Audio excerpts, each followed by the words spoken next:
And we are live. Great.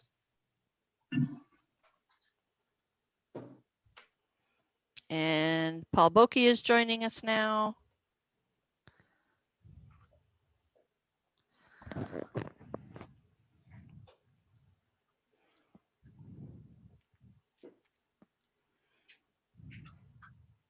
Good evening, council member. It's great when he's muted. No, we can read lips. Great to be here. All right, awesome. Awesome. We'll get started. We'll call the meeting of, what is today? It's June 16th, 2021. We'll call the meeting to order. If staff could call roll, please. Ms. Devereaux?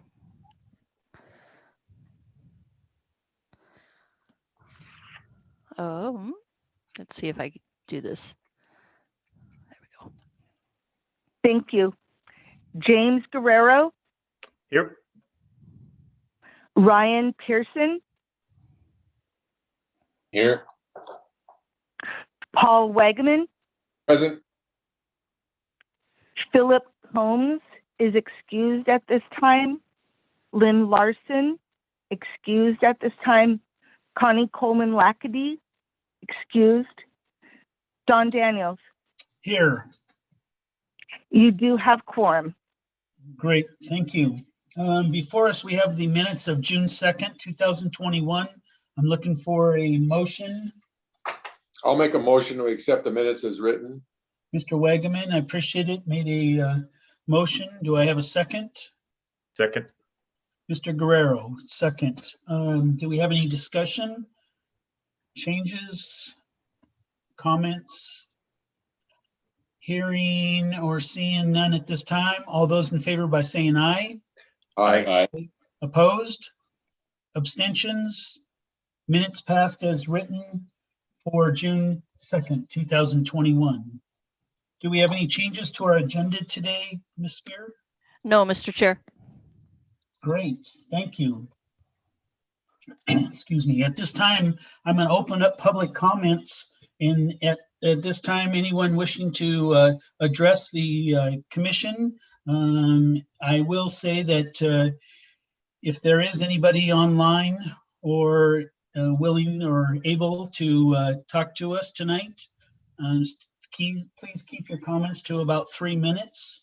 And if you're representing any groups or association, we will request that you have one person talk from that association or group, and we would give you just a few more minutes, so about 5 minutes at the most.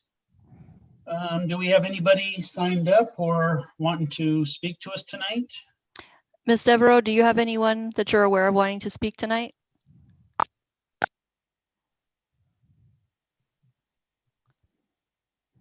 I'm not aware of any, and Mr. Chair, I do not see anyone signed up in the system to speak right now. Okay. And Ms. Devereaux, were you able to? Oh, I don't see, she's back and forth, so now, there she is. I have not received any requests. Thank you, Chair. Great, thank you. Okay, at this time, we'll close the public comment period at this time. And tonight, we do have a public hearing. It's on the 2021 Annual Development Regulation Amendments. Ms. Spear? Thank you, Mr. Chair. I'll just go through this very quickly as a reminder in case there's any who need the reminding. So this is the annual development regulation amendment process. This is done annually by the city in order to comply with a section in the code that says the city provides an accurate version of the development code to the county assessor treasurer every year in July, but also just to make sure that we keep things up to date within the code, correct any scrivener's errors, but also make amendments as needed based on changes to state law or regulation, and also any feedback we get either from staff or from the public where there's changes needed in the code. So this year, you had a study session 2 weeks ago on some amendments that affect Titles 5, 14, and 18A. And tonight is the public hearing. This is a list of where they're all located within Title 18A. So if you remember from the study session, there's a map to show where JBLM's flight patterns overlay Lakewood and affect building and density as a result. There's some updates to text regarding interpretations by the director. There's several definitions getting updated, changing the references within who can review and make decisions and appeals on form-based code applications. So this is referring to now the 2 sub-areas within the city. Updating some requirements for the determinations made by the director, including personal services as a use permitted in the C1 zone, clarifying minimum lot width within the mixed residential 2 zone, correcting the rounding of fractions, updating parking regulations, updating wireless service facilities regulations, and then there were a number of cross-references that need to be updated within the code just because of changes to state law or state regulation. And then just one substantive change where tonight in the packet there is, there is an addition of allowing 3-family dwelling units in the neighborhood commercial 1, 2, and arterial ARC zone, sorry, at 18A 4110. So that was an omission that was asked about by Commissioner Guerrero at the last meeting. There were some responses provided in the packet this evening, and so I won't go into great detail here, but as you see, there were some questions asked by Commissioner Guerrero that were WSDOT questions, and hopefully he was provided by myself or Mr. Hill at the city, the correct person at WSDOT to get those answers. Then there was the omission regarding allowing triplexes within the NC2 zone. We actually expanded that to 2 other zones as well. Multifamily housing does include 4 units, so it's 4 or more. The ACUS flight pattern map that Commissioner Larson asked about is something that the Department of Defense created, and it is not likely that they would share that information. So we have the best we can have right now, pretty much. The definition of low-income household is the same in the Lakewood Municipal Code as the federal regulation and state law. This is a lengthy description about the director's threshold determination for conditional uses. If there's any questions, please let me know and I'll pass them along to Mr. Buer. This is the answer regarding the director's determination appeal process. This was also in your packet for tonight. And again, if you have any questions, I'm happy to forward them to Mr. Buer. Multifamily parking ratios, 4 or more dwelling units, 1.5 parking spaces, 4 units would equal 6 spaces. A couple of other questions about parking and wireless facilities. And then the clarification, everybody was asking about this reference in the MFTE program to University of Washington. That is just a reference verbatim out of the bill itself. So this rule that we're adopting in our code actually applies to elsewhere in the state. And so that's why there's a UW reference. It's just straight out of the bill. So after tonight's public hearing, assuming the Planning Commission is ready to do so, they would be taking action on this package of amendments on July 7th, and then it will move forward to the City Council for consideration and action. So with that, I'll turn it back to you, Mr. Chair, to take any hearing comments if there are any. Great, thank you. So at this time, we will open up the public hearing regarding to the 2021 Annual Development Regulation Amendments. And Ms. Devereaux, do we have anybody signed up for public hearing?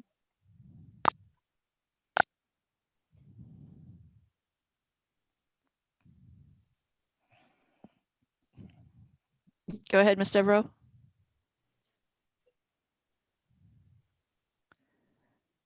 I'm not sure why it's not working.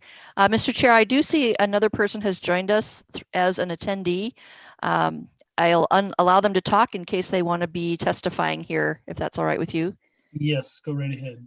Okay. Go ahead.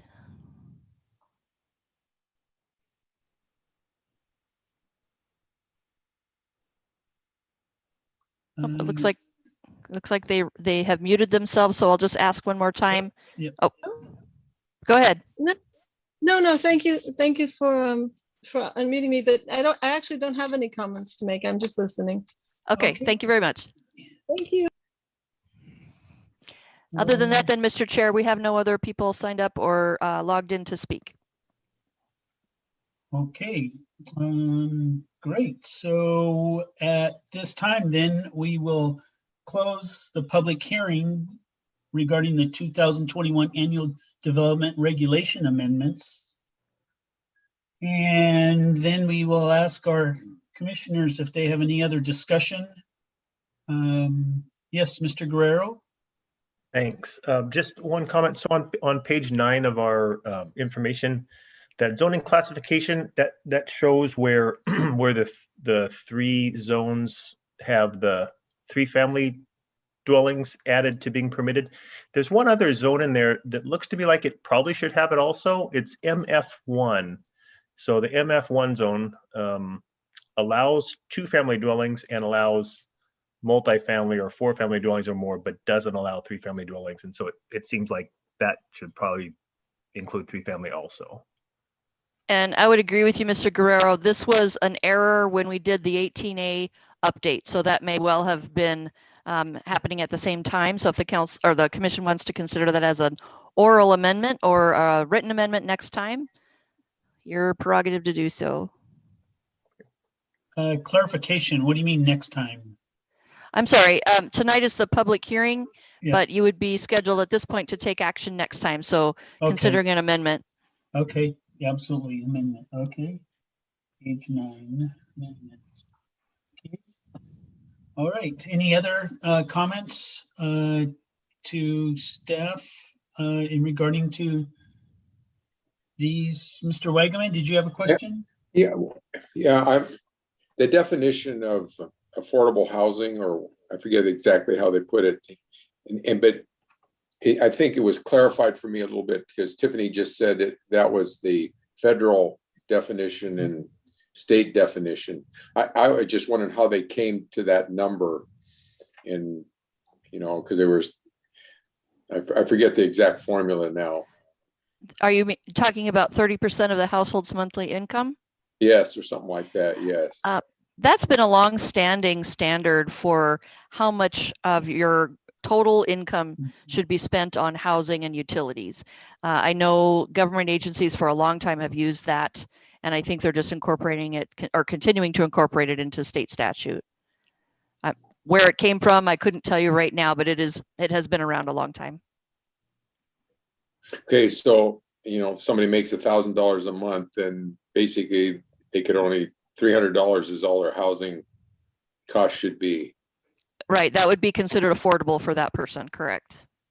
Yeah, but where do you get a $300 roof over your head? Including utilities. Including utilities. Yeah.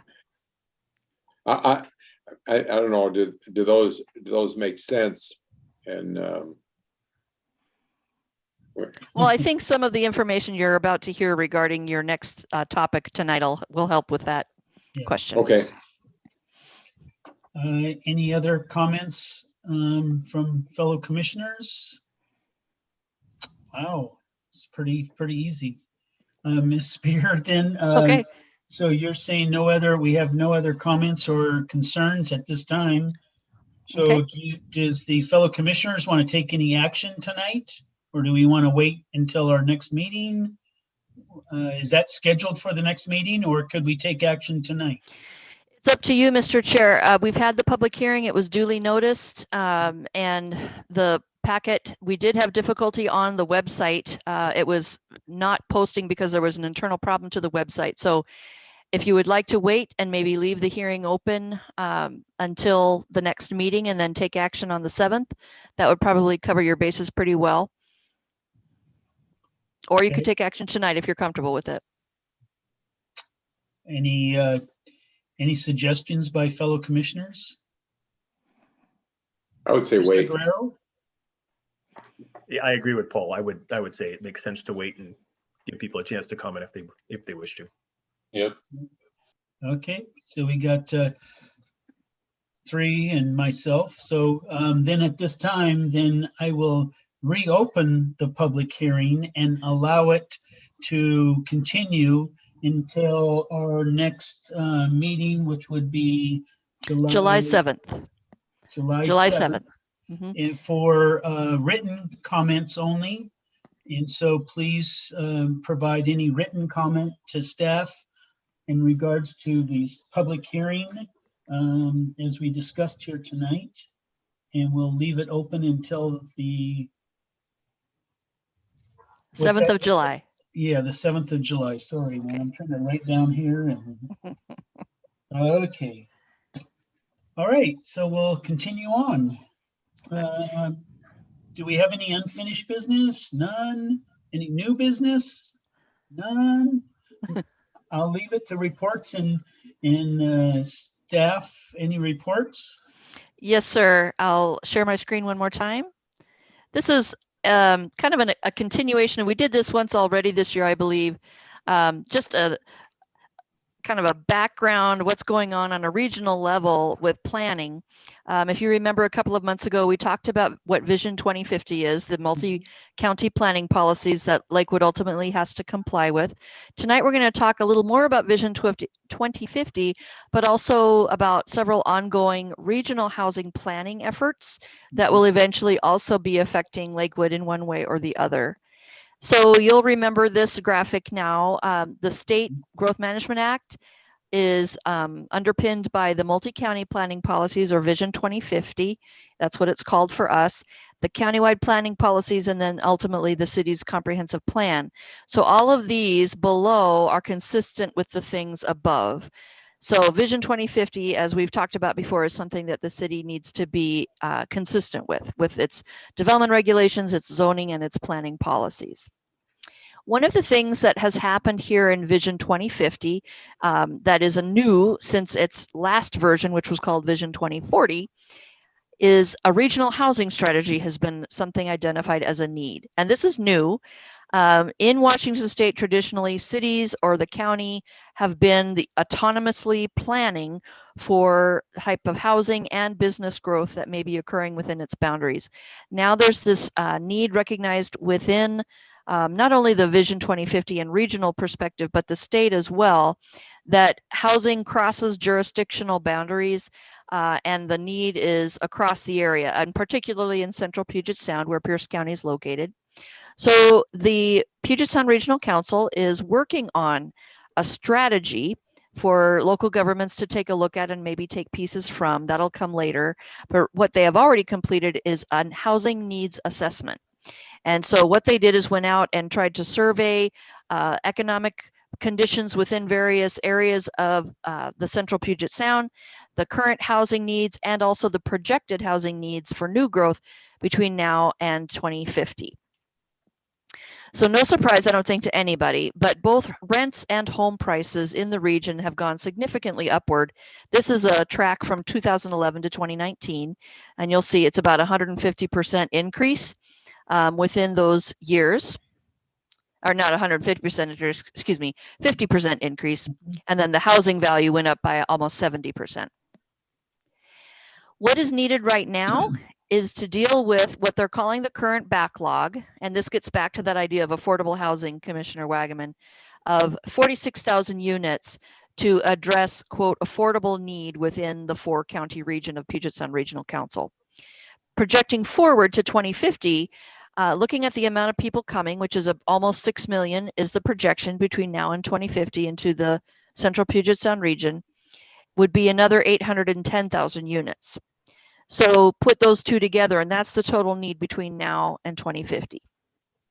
If you break that down for Pierce County specifically, the idea here is that the county overall is about 161,000 units in need, meaning there's that backlog again and the projected growth between now and 2050. Looking at affordability questions, the Puget Sound Regional Council concluded that about 35% of the new housing units need to be, quote, affordable. So again, it's that 30% of your monthly total income for moderate and lower income people. So that is the 0 to 30% area median income, 31 to 50% area median income, and also up to 80% of the area median income. This is a breakout region-wide of how many of the population fall within those areas. So region-wide, the 4 counties, 11% are between 0 and 30%, et cetera, as you move up the way. What you find though is that Pierce County and the city of Lakewood is a little bit different. And the city of Lakewood in particular, you'll notice, is almost $30,000 less median household income than Pierce County overall. And down here, you'll see the median household income being $51,972 in the city of Lakewood. And the city as of 2019 had a poverty rate of 16.6%. So when you talk about these affordable units that are needed, more of Lakewood's total is going to skew toward this affordable need than maybe some other jurisdictions or some other areas of Pierce County. So based on those needs, which I've gone through at lightning speed, but just to bring you that summary, the Puget Sound Regional Council is now looking to create a regional housing strategy. And the idea is to create some templates for cities and the counties to adopt as they wish, or maybe tweak them a bit, to preserve existing housing, but also expand a housing stock. So you want affordable, accessible, healthy, and safe housing, and fair and equal access to housing for all people. Ultimately, when this strategy is released, as you see here by the end of the year, the idea is that this will inform the big statutory requirement of the full review of our comprehensive plan, which is due in 2024. So we have a couple of years to get this and take a look at it and see where Lakewood would want to pick up pieces out of it, perhaps. So I guess I'll stop right there and just see if there's any questions on that information. Mr. Pearson. Yeah, so how do they calculate where does the backlog number come from? Do we have a backlog that we're trying to get to? I mean, what does that mean? Anything are the backlog numbers? Is that like homeless people? I mean, where are those people at right now if we're trying to address a backlog? Yeah, I'll send a link to everybody for the entire report that'll explain it better than I'm about to try. But what I understand PSRC did was take a look at historical trends of how often new housing or households were created, meaning somebody moves out because they're done with college, somebody moves in from out of town, kind of what the rate of building was historically, and then looking at what's happened in the last 10 years or so where it's fallen short of that. So there is no official City of Lakewood or Pierce County or Puget Sound region, you have a backlog. That is just their estimation based on the trends that they looked at. The way that growth has been happening over the last 10, 20 years is more jobs have been going to King County than there have been new households, whereas in Pierce and Snohomish County, it's been more houses than jobs. So when they talk about the housing shortfall or backlog, a lot of that is pointing toward King County because that's where more jobs have occurred. But there is considered a backlog in all of the counties, just to a lesser extent. Thanks, that helps. Sure. Any other questions? Seeing none, go right ahead, Ms. Spear. Okay, I'll continue. Thank you. So switching gears a little bit. So that is the big regional ongoing planning process whereby we're switching from this idea of the past of the city of Lakewood, in our case, is planning on its own for the type of growth it needs within its own boundaries, to this larger conversation and collaborative process where multiple jurisdictions are talking to each other about housing needs. SHAPE, which is the South Sound Housing Affordability Partners, is a homegrown and still growing potential group here in Pierce County, where elected officials a few years ago, they started in the end of 2018 and they kept going into now. They started out with mayor's meeting and now they've engaged other jurisdictional leaders, council members, or even in some cases lead staff to talk about what can Pierce County as a whole do to help with its local housing needs.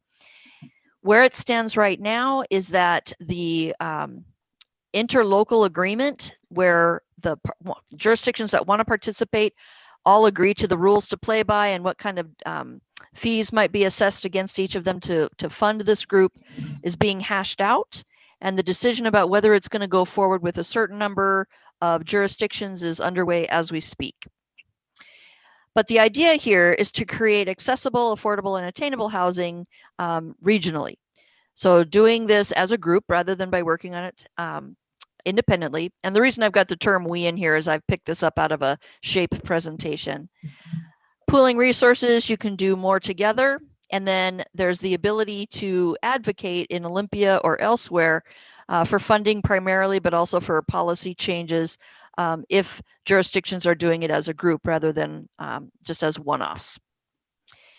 The SHAPE model is based on a couple of existing organizations in other counties. So ARCH and SKIP are in King County, and then AHA is in Snohomish County. They've all been around a wide variety of years, but what they've done is worked on policy, but they've also all created new housing units. So they worked together in their various counties or areas of the county to actually build things on the ground. What's being talked about for SHAPE right now is helping people stay in their existing homes. So updates, remodels, whatever needs to happen to maintain a house. Also creating policies and maybe even a capital fund that's going to help create new housing stock. And then also, again, helping with group advocacy from Pierce County on housing issues at the state or federal level. One thing SHAPE is trying to be very clear it's not going to do is step in and say, we're going to tell you how to do your land use versus the jurisdiction continuing to have that authority. They're not going to duplicate work that's being done by others, including that regional housing strategy I just talked about from PSRC. And they're also trying not to confuse anyone to think that they may be another layer of actual bureaucracy. So right now, you'll see here where you have logos. These are the jurisdictions that are currently at the table deciding whether they want to formally stand up SHAPE. Lakewood is one of the jurisdictions that's been contacted by SHAPE, and there, I believe, next week going to be some final discussions between the mayor of Lakewood and representatives of SHAPE to hammer out a couple of details before the city council takes action to agree or not agree to be part of this group. But it's about 10 of the other jurisdictions, and the hope is over time, more of the Pierce County cities will be joining as well. I'll stop there. There was one more section, but I just, again, seeing if there's any questions on just SHAPE. Nope, you shaped it very well. Thank you, Mr. Chair. I will continue. So right now, there's also a lot of buckets of money and then groups of organizations that are working on housing. And this is just a quick summary of what's happening with that right now, because it's kind of a changing landscape due to the American Rescue Plan Act, or ARPA. Right now, you have state, local, the county's continuum of care, Pierce County's comprehensive plan to end homelessness effort, and also non-governmental organizations. So charitable organizations, nonprofits, all working to help provide housing for homeless, so it may be shelter homes or adding additional housing capacity. What's coming soon is over there in red on the right, Vision 2050 changes we just talked about, and those how they translate into the countywide planning policies, and also SHAPE in Pierce County. That may become a new group that is actually looking to raise funds to build new housing units. On the funding side, there are federal programs, state and local programs, and then again, the non-governmental side of things. But as you see there, there's also at all three governmental levels, ARPA is now putting money toward housing, specifically as a way to help the economy and America's residents recover from the COVID pandemic and what has happened to everyone's stability in their house. And then again, there's also SHAPE talking about maybe raising funds for housing construction. The comprehensive plan to end homelessness, very quickly, Pierce County's council has adopted a resolution that is seeking to create a plan to end homelessness, and the time frame in which to do that is by the end of November of this year. City of Lakewood is a named member on this group, and then there's other subject matter experts being involved in this. More to come on that as we get closer to completion with the effort. I'm serving on it on behalf of the city, and we've only had one meeting so far. But the idea here is this will be coming back to the county council with, if you do X, Y, and Z over a certain amount of time, I'm not sure what the time horizon is going to be yet. This is a way to end homelessness within Pierce County, or greater Pierce County, I should say. Moving to the American Rescue Plan Act. So this is where there's a lot of funding suddenly available at the various governmental levels to assist with housing needs. This graphic on the right just shows you there was a total within the plan, or ARPA, of a little over $360 billion toward state and local funds. City of Lakewood is part of the local fiscal recovery fund. Lakewood is considered a metropolitan city, so it received a portion of this 45+ billion in direct aid. Jumping over here, you'll see the actual amount that Lakewood has been allocated is almost 14 million. And that will be provided to the city upon request in two bunches, one this year and one a year later, of almost $7 million each. This money can be used for a number of things, but specifically related to housing. What you have within the stuff that the federal government is providing, regardless of what the county or city were to do, is almost 22 billion in rental assistance, 100 million for housing counseling, almost 10 billion for mortgage and utility assistance. There's also 5 billion to go toward people experiencing homelessness, services there, and shelters. Emergency housing vouchers, 5 billion for that, and 20 million to help fair housing organizations meet needs that they serve. At the local government level, again, there's money coming directly to the governments. There's 10 billion coming for critical infrastructure projects, and then 350 billion for a number of things, including housing assistance. The way the money has to be spent by is, again, it's coming in two groups this year and next year, but the Department of the Treasury at the federal level has said, you identify what you want to spend it on by the end of 24, and then you have to exhaust those funds or complete the projects you're using the money on by the end of 26. So there is almost 5 years of time between right now and the end of 2026 where this money needs to be spent. There is identification of investing in housing and neighborhoods. So whether it's homeless services, affordable housing development, providing housing vouchers, and again, those services that can be provided. This is a choice that the city of Lakewood could make if they wanted to do these types of services directly at the local level. Within the city of Lakewood, there are what are called qualified census tracts identified by HUD, and they're here in purple. So this is Tillicum, Woodbrook, Springbrook. This is just north of that in part of Lakeview, and then up as part of Monte Vista in the northeast part of the city. Those are all considered qualified census tracts where some additional funding can be spent, and it's presumed to be eligible for what you're wanting to do. Cash and loan interventions to people and or businesses, housing and community development actions, and homelessness services. So again, the city of Lakewood is primed for the ability to use funds in what are called, quote, hardest hit communities. One of the things that has happened in terms of coordination is the city has been invited by the county, and the other jurisdictions in the county have as well, to coordinate how ARPA dollars are spent. So this is a little bit like the SHAPE group, but that predated anything to do with COVID, and it predated this ARPA plan, of course. But the idea here is that the county exec and county council chair are asking all of the cities, is there a way that all of us can work together to best leverage our ARPA money? So do we throw it into a bucket and get more done as a result?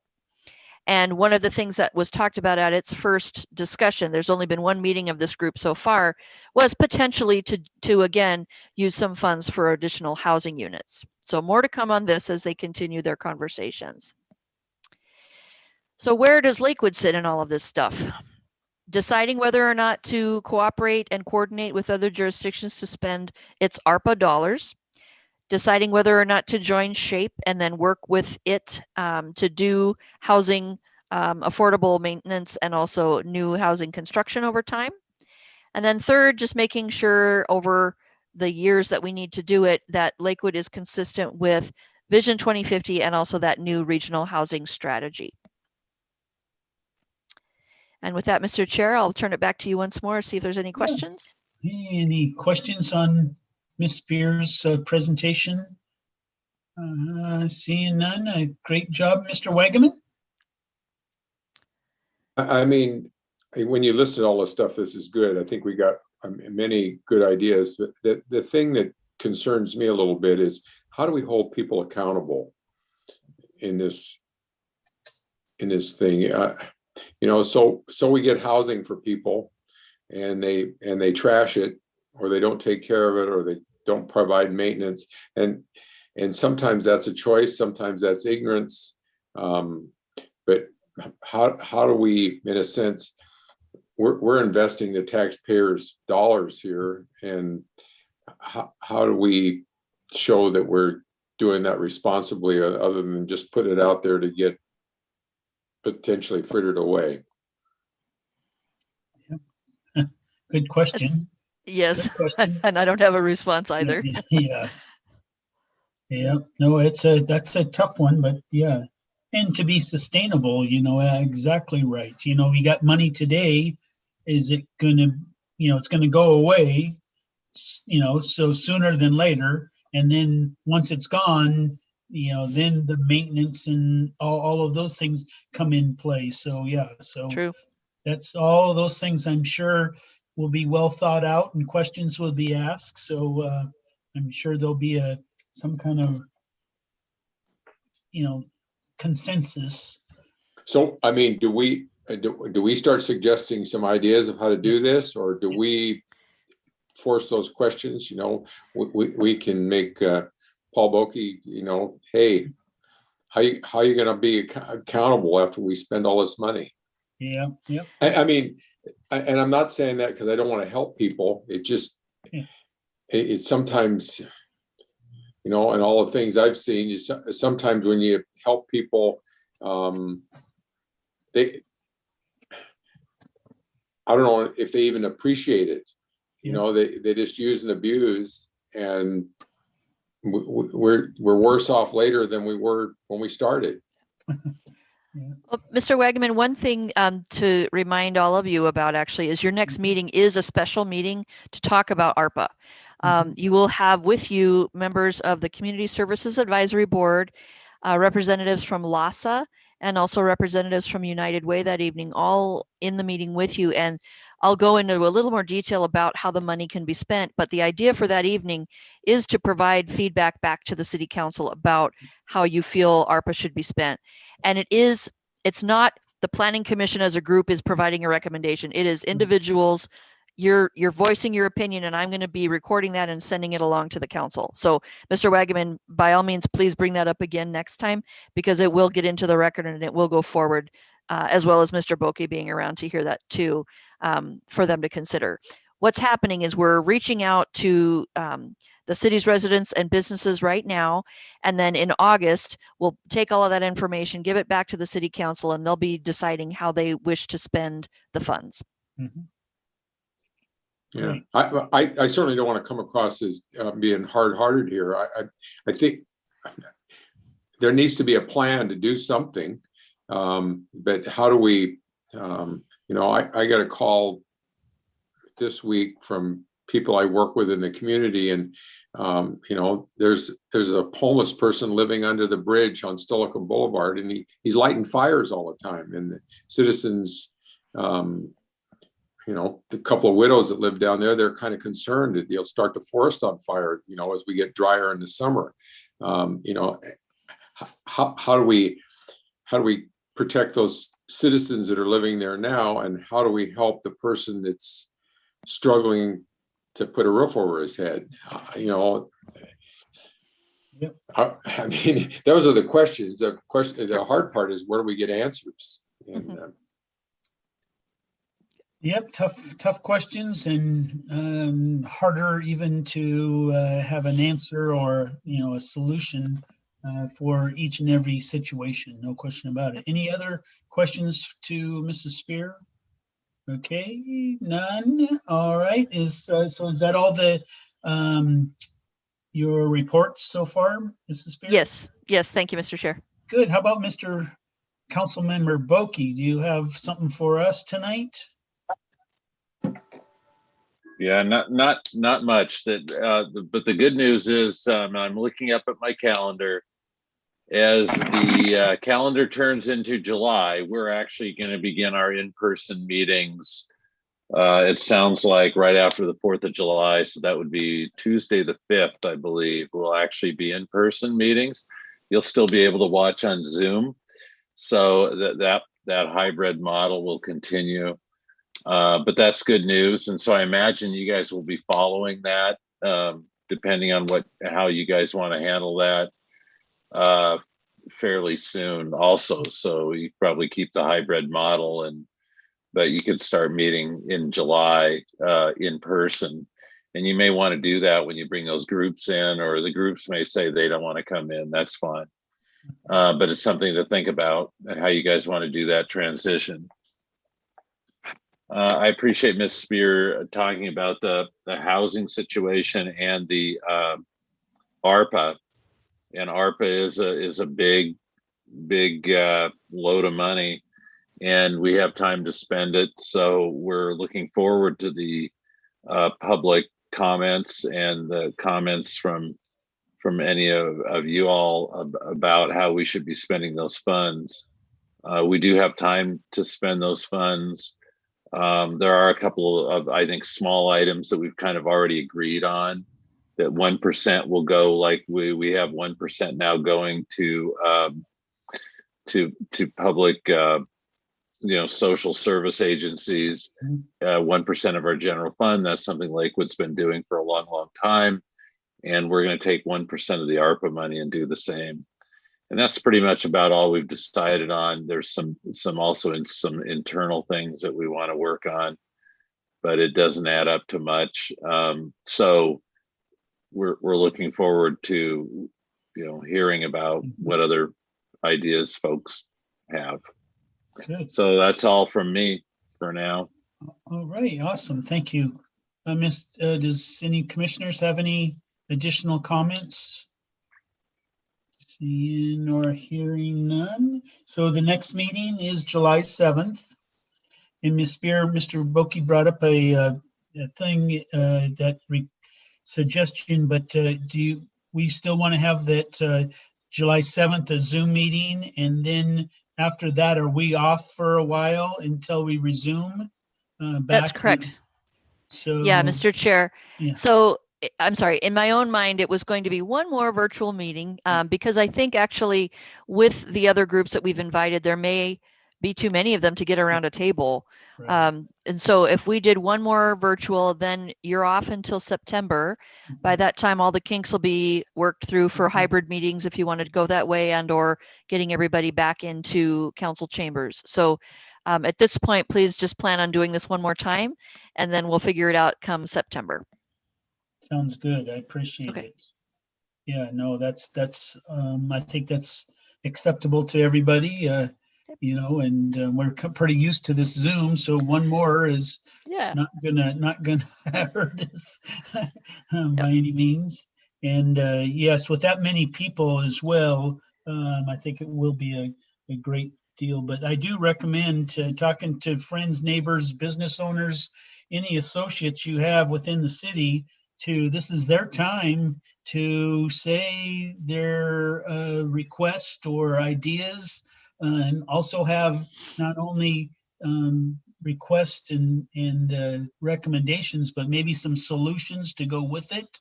Those are always nice, instead of just say, I want, but how is it going to, play, and how is it going to work, would be greatly appreciative to the city council as well. So reach out, more voices to reach out is best. I know the staff does a great job on promoting and asking, but it's just the word of mouth that works the best. And if you all would refer, if anyone asks, there is a website or a web page on the city's website Okay. about ARPA, including it's a 3-question survey that we've got on there right now for people to respond with what they think the funds should be spent on. It's Mhm. just cityoflakewood.us/ARPA.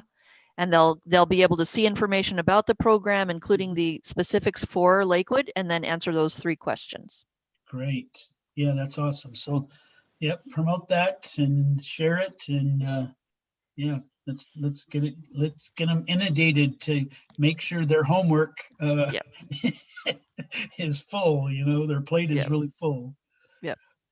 Okay. And I'm sorry, Yeah, I'm go sorry. ahead. I apologize, Mr. Chair. I just remembered one thing that Mr. Buer asked me to pass on to you. There is the potential for a discussion about not only the energy and climate change chapter might be coming back to you as a next step based on what the City Council decides to do with the 2021 Comprehensive Plan amendments. At the last study session, there was kind of a light bulb went off toward the end of the conversation where the City Council may adopt the chapter as you recommended it, but then come back to you with a request that you create a 5-year action plan. Hmm. So between now and whenever that effort would be done, you would be taking a look at those implementation actions that you kind of prioritized, if you recall, and then spending a little more time with that, as much time as you need, to be able to provide them back a 5-year plan of how to invest money or resources for the Hmm. city. And then, yeah, that was it. Okay. Awesome. All right. Hearing or seeing none others, we'll call the Planning Commission this evening adjourned.